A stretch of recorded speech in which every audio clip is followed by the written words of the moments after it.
Hello everyone, welcome back to another top 10 commander video. What I would like to go over this time are the 10 commanders that have aged the most. Now this isn't exclusive to commander set commanders, ones that were specifically intended for the format, but just legendary creatures that have been used as commanders. So going back to when the format was really starting to grow for the first time, back in like 2013, we're talking about a lot of those kinds of commanders that around that time they just have aged. And we just see newer commander options for a lot of these. It's not saying that they're bad commanders, it's just they're either really simple or there's just plenty of options now, and most people tend to go for what seems to be the most interactive, and abilities just seem to be getting better and better. So number 10 here is Lazav Dimir Mastermind. Again, not a bad commander, but aside from just being able to make himself a copy, you're really only in it for the hexproof. Other than that, you kind of just have a graveyard clone, and it's not even a graveyard clone where you can choose the card.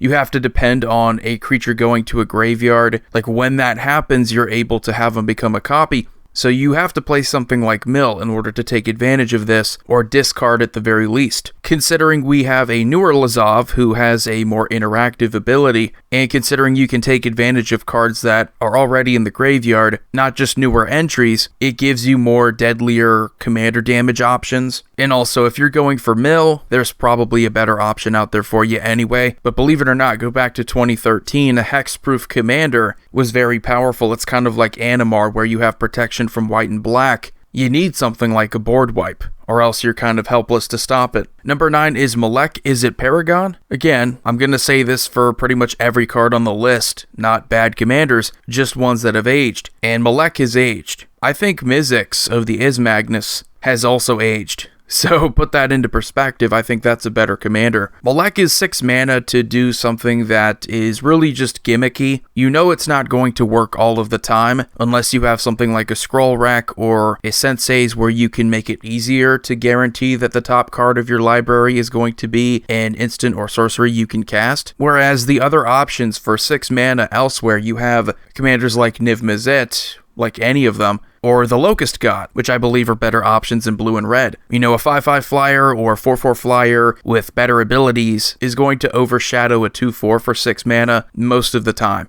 And number 8 is Kalia of the Vast. Definitely has aged. And we have another gimmicky commander here. The gimmick's pretty good, however it does make your deck incredibly predictable, even more so than with Malek. It's just a question of what powerful angel, demon, or dragon are you going to cheat into play. If it's Master of Cruelties, you can one-shot somebody pretty much. If not, you might be able to just drop something else in that's going to make it harder for us to come back in the game, so people tend to focus you out. Get rid of your Kalia earlier on, so the rest of your game pretty much just becomes replaying her, paying your extra commander tax. So the overall experience, I think that people are now well aware of how to deal with her, the best way of dealing with her, but at the same time, it's not quite the death sentence for everyone else. So she's actually more fair now, considering we have a ton of other powerful commanders that can cheat stuff into play. Number 7 is Moamir Vig, Simic Visionary. This is another pretty solid commander option that doesn't really do anything else but just help you search for creatures. That's pretty much it. You play cheap, easy, sometimes replayable blue and green creatures, and this is really just for utility. You're searching up creatures with good abilities, kind of like a toolbox where whatever tool you need for the problem, you can go and search it up. So in blue and green, you have a lot of creature abilities, a lot of non-creature removal in green. You even have things like Mystic Snake that can counter spells. So Moamir Vig is a very fun beginner's commander, I think. Not really something I think has aged all that well, but yet another one. You go back to 2012, 2013, this was one of the more common commander options.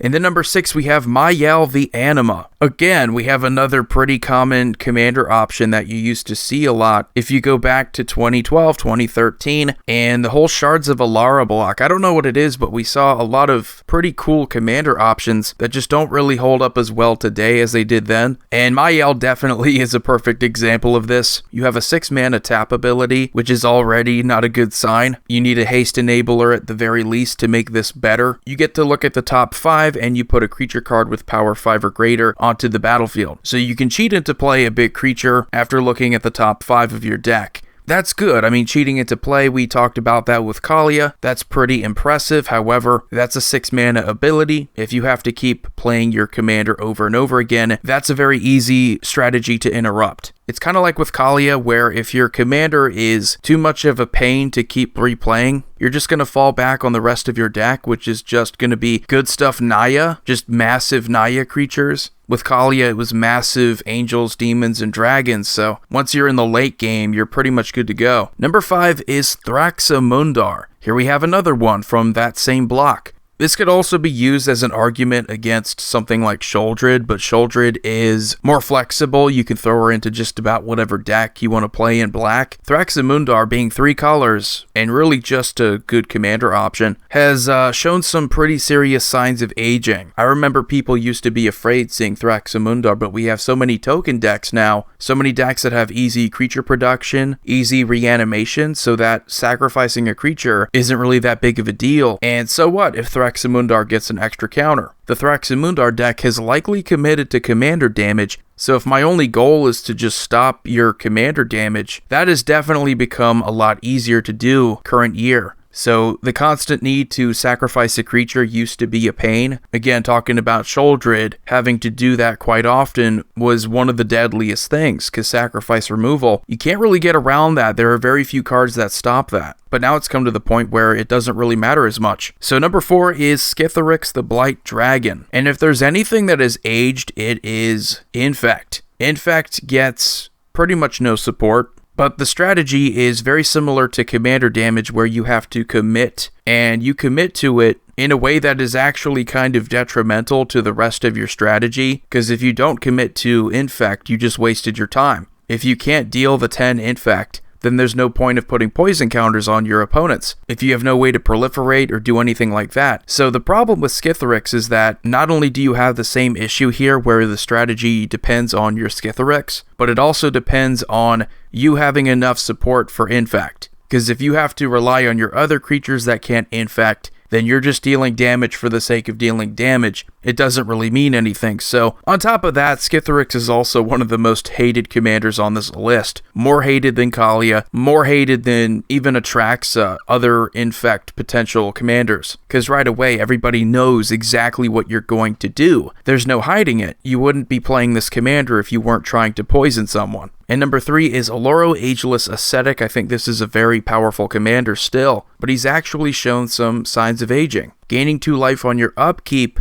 while people will argue that's still powerful, the reason why that was powerful was because you could trigger several things if you have an individual life gain trigger. Because before Alloro, you just had lifelink creatures, you had some spells that could gain you life. If you could guarantee yourself a life gain trigger, you have things like Archangel of Thune. You just have some very powerful triggers just for gaining life, and that alone can be pretty powerful, but you add the color blue, and suddenly you have a control mix. So you can sit back, gain all your life, counter spells, play the best removal, maybe even a little bit of Pillow Fort, and you're pretty well set up. However, we have a ton of commanders that gain you even more life and can gain you life more often. So a commander that went from being one of the most played commanders, if not the most played for like a few years, is hardly even on anyone's radar anymore. You know, everybody's about Atraxa, everybody's about Muldrotha, everybody's about Golos. You know, those are the big boys right now. Now, Alloro's draw ability, once you have him out there, which Alloro's draw ability was always kind of a just in case if you need to play him. So I don't really even factor that into his greatness, but you could draw cards off of it. It's just, again, you really are in it for gaining a couple life, and you only cast him if you have to. And number 2 is Gave,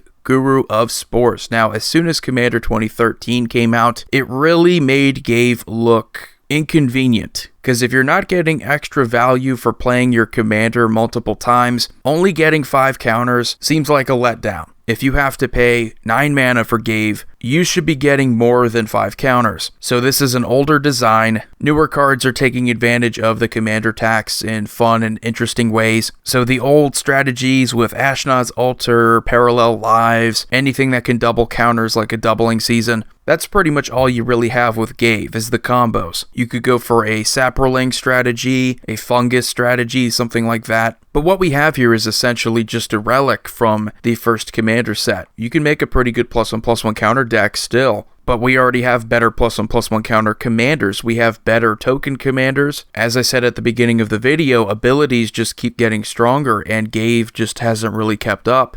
And the number one card that I think has aged the most, and it was really for a lack of better options, but Progenitus. Remember when Progenitus was like the go-to for 5-color commander decks? Because your alternative was Child of Alloro, and Child of Alloro didn't do anything unless it went to the graveyard. This is obviously before they changed that rule this year, but the only decks where you wouldn't is for slivers, and there were like 3 different sliver commanders. Progenitus was the go-to for Super Friends decks. Progenitus was the go-to for, I guess, just any 5-color good stuff deck if you wanted to make one. But you have protection from everything, and you have a 10/10, and if it would die, you shuffle it into your deck instead. That alone is very good. You could have a Rafik of the Many and just one-shot a player, which is hilarious. I think I saw that happen one time, and I never forgot about it. But yeah, I mean, Progenitus, if it was between those earlier options, I think most people are going to go for the thing that's unstoppable, has protection from everything. Even if it is a massive 10 mana, you're probably going to want to pay that 10 mana. So anyway, guys, let me know what you think about this list. Void here signing off. See you all next time.